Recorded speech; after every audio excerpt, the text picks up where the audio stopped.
嚟啦，佢嚟啦，佢真係要嚟啦！大灣區地鐵5月26號就喺今日中午12點正式通車運營。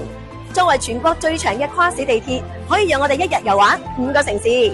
全程路線經過肇慶、佛山、廣州、東莞、惠州，全程258公里，39個車站，最高時速200公里，最快5分鐘就有一班車啦。最緊要呢條路線嘅運營模式係公交化嘅運營模式，唔需要提前買票，攞住我哋嘅乘車碼，隨到隨走。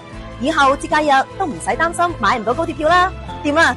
成條路線，大家朝早可以去行下七星岩，爬下鼎湖山，中午去到佛山順德食下美食，下晝再嚟到我哋廣州蓮花山睇下大觀音。到咗夜晚咯，就嚟到我哋東莞食下燒鵝奶。食完晚飯仲可以去到惠州西湖散下步。